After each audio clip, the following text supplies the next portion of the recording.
Shalom, haleluya. Terpujilah nama Tuhan kita Yesus Kristus. Kembali berjumpa dengan saya Natsil, Nada Silitonga, atau lebih lengkapnya Nada Ridhoi Halason Silitonga. Amin, haleluya. Untuk kemuliaan nama Tuhan, keagungannya, kebesarannya, kita mulai pengajaran Alkitab dengan di dalam nama Tuhan Yesus Kristus. Amin. Sekali lagi, salam damai sejahtera bagi kita sekalian, siapapun, dimanapun kita. Pada momen kesempatan saat ini, bagaimana kita menyikapi sebagai pengikut Kristus, pemuritan, dan melihat salib. Jadi kita ini umat percaya milik kesayangannya mental salib. Mental. Amin. Sebelumnya kita sudah membahas bagaimana perihal yang lain, Injil yang lain yang terdapat di dalam Galatia. Surat Galatia. Dan itu mengakibatkan kita berbalik, murtad, membelakangi Allah. Pada kesempatan saat ini yang saya katakan mental salib, pengikut Kristus, pemuritan. Amin. Saya tidak menganggap enteng, murah mengenai perihal pengajaran. Tentang didikan, saya tidak jual mahal untuk sebuah kebenaran. Pembelajaran, belajar, learn and teach. Teaching, learning. Tentunya by doing, ya, to do something. Maka itu peka, sensitif, haus, respect. Berbahagialah orang yang haus dan lapar akan kebenaran firman Tuhan. Bless the Lord, oh my soul. Peka. Membuka hati. Open the eyes of my heart, Lord. Ya Tuhan, ini aku ya Tuhan. Bentuklah saya. Ajar saya. Didiklah saya. Murnikan saya. Karena di Wahyu 3 ayat 19, barang siapa ku kasihi, ia ku tegor dan ku hajar. Sebab itu, relakanlah hatimu dan bertobatlah. Amin. Beri kemuliaan kepada Tuhan Yesus Kristus. Karena betapa lebarnya dan dalamnya cinta kasih Tuhan dalam kehidupan kita.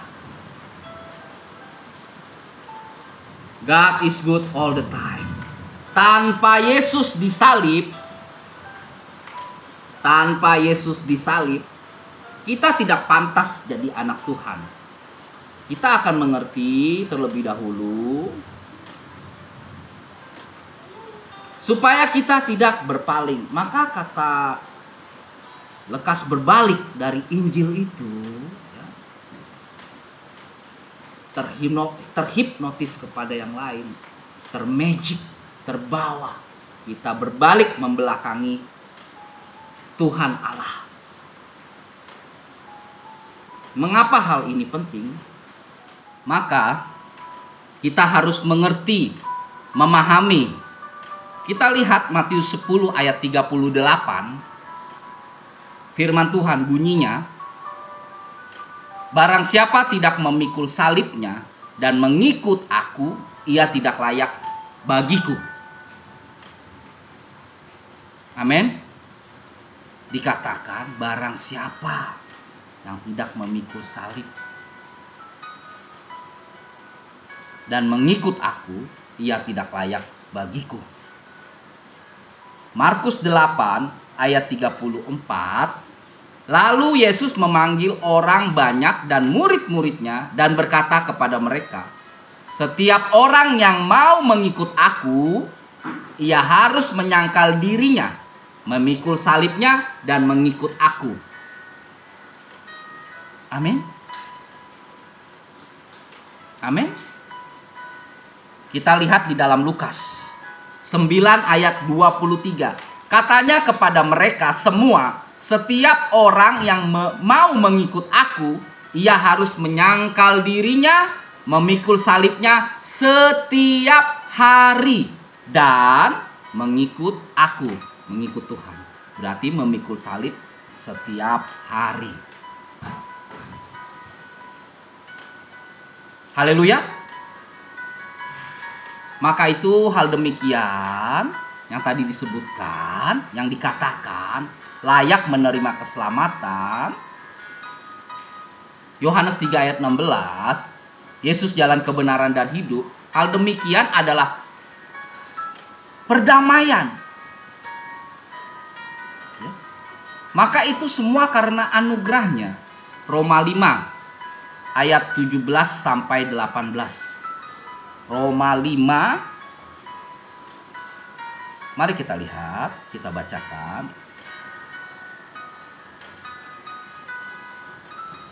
Sampai ya, kita lihat. Sebab jika oleh dosa atau dosa satu orang, maut telah berkuasa oleh satu orang itu, maka lebih benar lagi mereka yang telah menerima kelimpahan kasih karunia dan anugerah kebenaran akan hidup dan berkuasa oleh karena satu orang itu, yaitu Yesus Kristus. Ayat 18.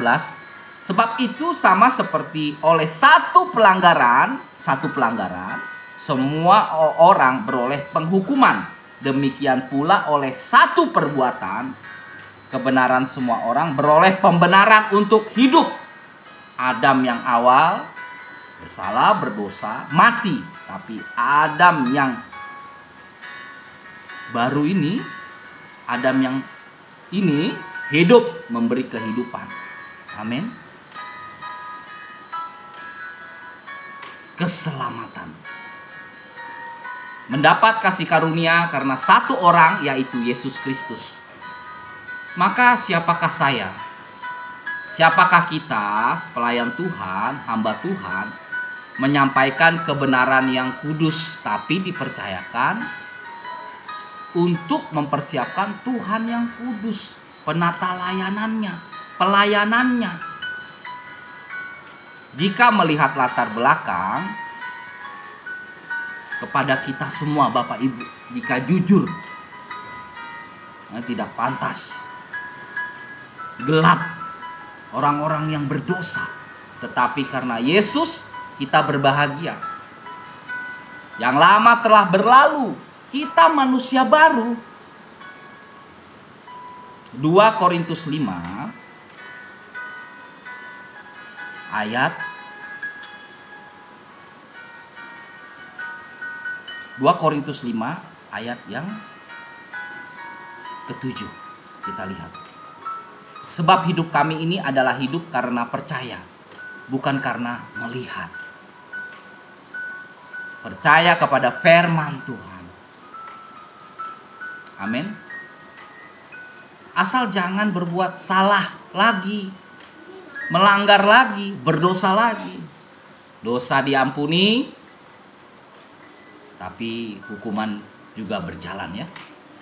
Seseorang yang mengerti arti Yesus disalib, orang yang memahami salib Kristus, tanda perdamaian, keselamatan, ditebus dari cara hidup yang salah, pasti orang tersebut tidak lagi mengkalkulasikan kehidupan ini untuk hal-hal yang bersifat duniawi.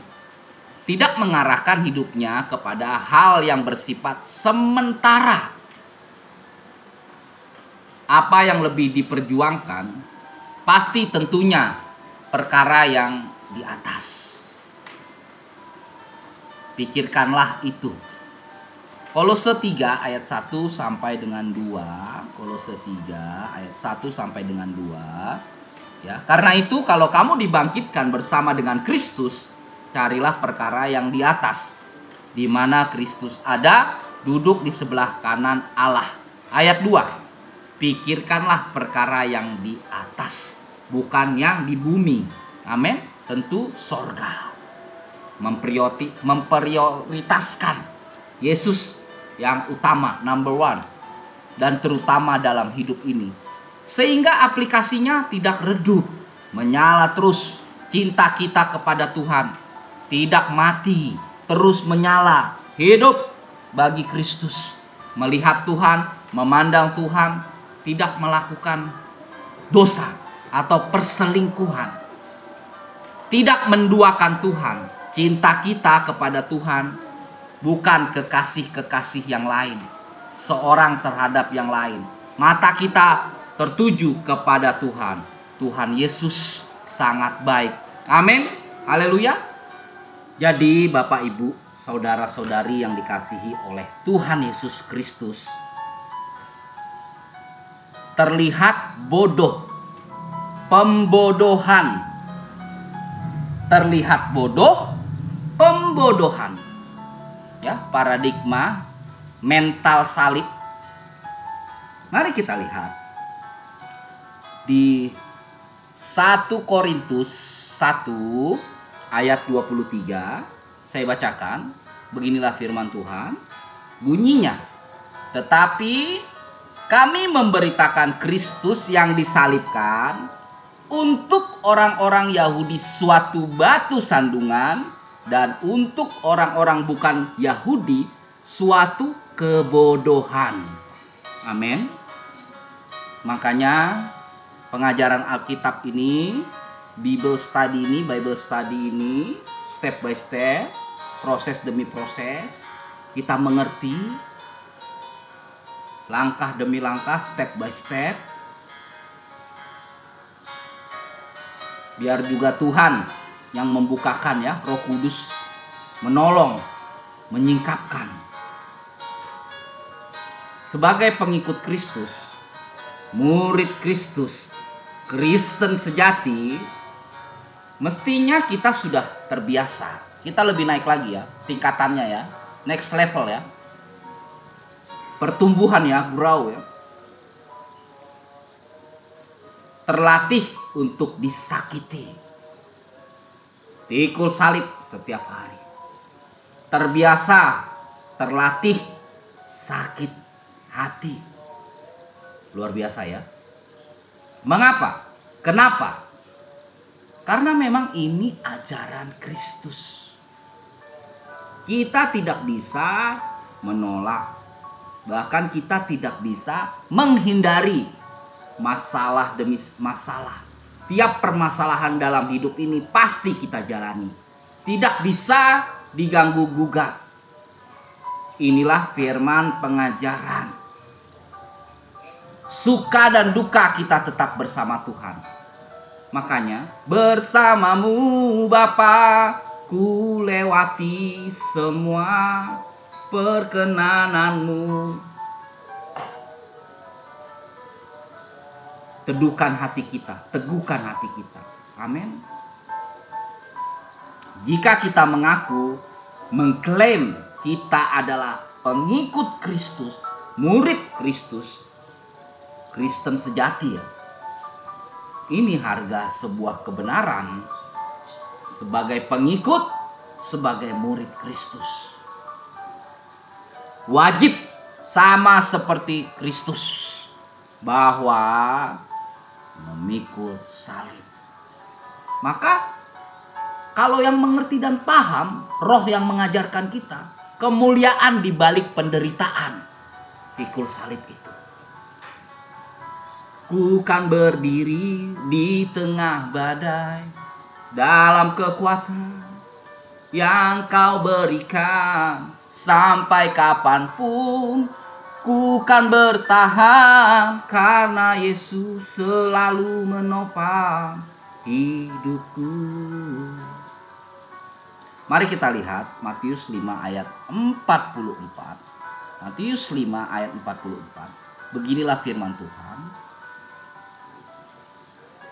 Tetapi aku berkata kepadamu, kasihilah musuhmu dan berdoalah bagi mereka yang menganiaya kamu. Tuh, kan? Terlatih untuk disakiti, terbiasa, terlatih sakit hati. Jadi udah ada kebal mental salib.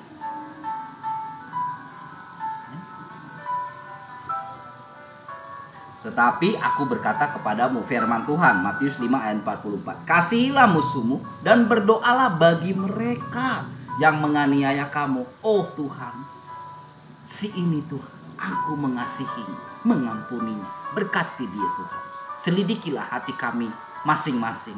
Aku tidak menghakiminya Tuhan. Tolong Tuhan, perdamaikan kami. Di dalam nama Tuhan Yesus Kristus. Indah sekali. Amin. Persekutuan dengan Tuhan, persekutuan dengan Roh Kudus, mengasihi Tuhan, mengasihi sesama. Amin. Haleluya. Lukas 6 ayat 27 kita lihat. Lukas 6 ayat 27. Sama. Perikopnya itu kasihilah musuhmu. Tetapi kepada kamu yang mendengarkan aku berkata, kasihilah musuhmu, berbuatlah baik kepada orang yang membenci kamu. Jadi kalau ada yang benci-benci, ya karena kita mengenal firman Tuhan, paradigma salib ini, mental salib ini, luar biasa. Amin. Terlihat bodoh ya jadi Kristen. Maka itu sebenarnya kalau kita katakan, ya, terlihat bodoh ya jadi Kristen, seperti pembodohan. Tetapi firman Tuhan mengatakan kemuliaan di balik penderitaan. Luar biasa Tuhan kita Yesus Kristus.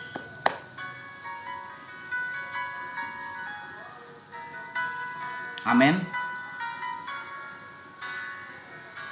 Maka Yesus ketika perjalanan menuju ya, dalam perjalanan bukit Golgota, disalib terlihat bodoh, sangat bodoh, stupid man. Lawan kek, punya kuasa kek. Kenapa tidak membalas? Kenapa tidak balas? Ya. Coba kita lihat Mazmur 37 ayat. Mazmur 37. Ayat ayat 1. Kebahagiaan orang fasik semu, perikopnya. Demikianlah firman Tuhan dari Daud. Jangan marah karena orang yang berbuat jahat, jangan iri hati kepada orang yang berbuat curang. Ini mental salib. Paradigma salib berat memang, tapi Roh Kudus yang memampukan kita. Bukan karena kekuatan kita, Roh Tuhan. Maka yang saya katakan, kita dengan dunia ini berseberangan ajarannya. Maka di dalam firman Tuhan, barang siapa yang membangun persahabatan dengan dunia, maksudnya dunia ya, itu menjadikan diri kita tuh musuh Allah. Firman Tuhan pengajaran ini luar biasa. Tapi harus benar-benar ya, kita belajar sungguh-sungguh. Diajar, dididik, dipimpin. Amin.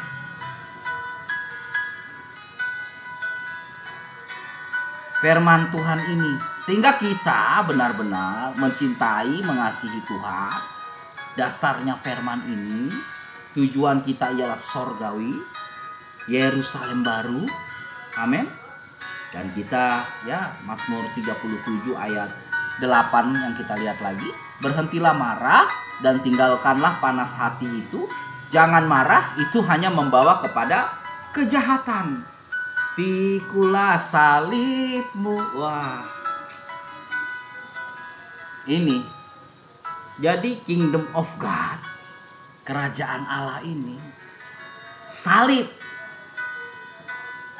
Pelayanan, melayani lebih sungguh, mengasihi lebih sungguh, mengampuni lebih sungguh. Dari kesemua itu karena kenapa? Tuhan lebih dulu mengampuni, mengasihi, dan melayani kita. Amin. Dan orang jahat akan dilenyapkan memang. Ya, Mazmur 37 ayat 9. Amsal 11 ayat 21. Orang jahat tidak akan luput dari hukuman, tidak terkecuali. Haleluya, kita melihat apa yang Yesus punya, apa yang tidak Yesus miliki bisa dia gunakan kekuatannya, kekuasaannya, Yesus juga bisa mengajak para pengikutnya untuk melakukan perlawanan. Tetapi Yesus tidak melakukannya, tidak membalas. Ini loh firman Tuhan. Keren gak? Nah, kalau sekeren ini, mengapa kita lekas berpaling dari perihal lain, Injil yang lain? Yesus prototype, role model, lifestyle kekristenan. Yesus Kristus, Jesus is the culture, penuh kasih. Yesus biasa, dia diam aja. Apa cuman gara-gara dari mana kerajaanmu? Kerajaanku bukan dari dunia ini. Terus langsung marah, langsung disalibkan. Dan tidak didapati adanya kesalahan dan kecurangan. Kalau kita iya, banyak curangnya, kesalahan. Dosanya iya. Tapi kita ya, yang lama sudah berlalu, sesungguhnya yang baru sudah datang. Tuhan mengampuni kita, menyucikan kita dari segala dosa kita. Malah dia mendoakan kok. Itu disalib, ampunilah mereka. Lukas 23. Lukas 23 ayat 34. Ya. Yesus berkata, "Ya Bapa, ampunilah mereka, sebab mereka tidak tahu apa yang mereka perbuat." Ya, dalam kesedihan sering kita, Tuhan ampuni mereka Tuhan, mereka tidak mengerti. Amin. Amin. Mau pikul salib Kristus? Ini loh harganya. Ini loh kejujurannya. Ini loh teksnya. Ini loh ayatnya. Bagaimana? Maka Kingdom of God ya, kental sekali dengan pikul salib. Karena kenapa? Milik Kristus. Sekeren Yesus. Ampunilah mereka, sebab mereka tidak tahu apa yang mereka perbuat. Mengapa? Kenapa? Karena sebuah alasan, yaitu Tuhan itu adalah kasih. Yaitu kasih cintanya.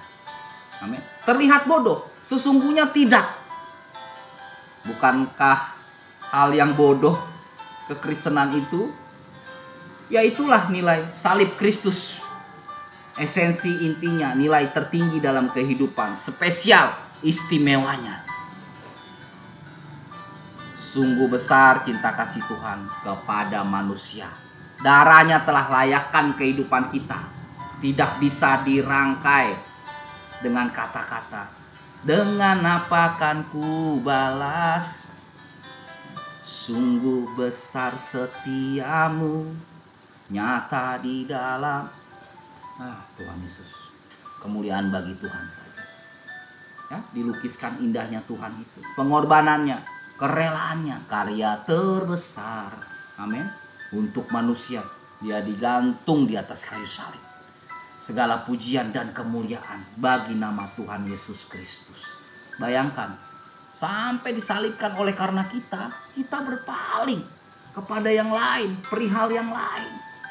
Makanya kita terus melihat agar kita tidak diombang-ambingkan oleh rupa-rupa angin pengajaran, oleh filsafat-filsafat,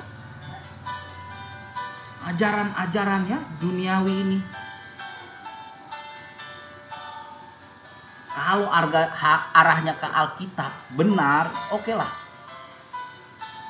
Apalagi kalau Alkitabiah ya, Alkitab benar-benar sesuai teks dan konteks, luar biasa. Kita mencintai Tuhan, mengasihi Tuhan. Kita manusia rohani yang mau diubahkan. Amin. Ini season kita, kesempatan kita, bagian saat ini. Terus kita akan pengajaran, Bible study, pendalaman Alkitab. Agar kita terus berpegang teguh sampai kepada perkembangan penuh, kedewasaan rohani. Terima kasih. Tuhan Yesus memberkati kita. Biarlah kita semakin giat dalam pekerjaan Tuhan. Latihan badani terbatas gunanya, tetapi ibadah itu berguna, mengandung janji, baik kehidupan yang saat ini, sekarang ini, sampai kehidupan yang akan datang. Tetapi carilah dahulu kerajaan Allah dan kebenarannya, maka semuanya akan ditambahkan kepada kita. Amin. Tuhan Yesus memberkati. Di dalam nama Tuhan Yesus Kristus. Shalom. Haleluya. Salam damai sejahtera bagi kita semua.